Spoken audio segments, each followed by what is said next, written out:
ದರ್ಶನ್ ಅವರು ರೇಣುಕಾಸ್ವಾಮಿ ಕೊಲೆ ಕೇಸ್ನಲ್ಲಿ ಬಂಧನಕ್ಕೆ ಒಳಗಾಗಿ ಜಾಮೀನು ಪಡೆದು ಹೊರಬಂದಿದ್ರು. ಇನ್ನು ಕರ್ನಾಟಕ ಹೈಕೋರ್ಟ್ ದರ್ಶನ್ಗೆ ಜಾಮೀನು ಕೂಡ ನೀಡಿತ್ತು. ಇನ್ನು ಈ ತೀರ್ಪನ್ನು ಕರ್ನಾಟಕ ಸರ್ಕಾರ ಸುಪ್ರೀಂ ಕೋರ್ಟ್ನಲ್ಲಿ ಪ್ರಶ್ನೆ ಮಾಡಿದೆ.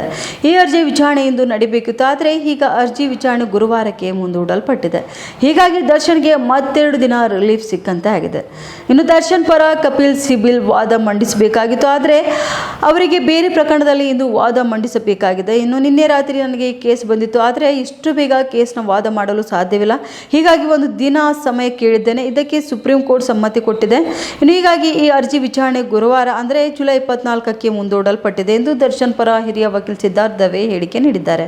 ಇನ್ನು ನಾನು ಬಂಧನದ ಕಾರಣಗಳ ಬಗ್ಗೆ ವಾದ ಮಂಡಿಸುವುದಿಲ್ಲ, ಕೇಸ್ನ ಮೆರಿಟ್ಸ್ ಮೇಲೆ ವಾದ ಮಂಡಿಸುತ್ತೇನೆ ಎಂದು ಕೂಡ ಅವರೇ ತಿಳಿಸಿದ್ದಾರೆ.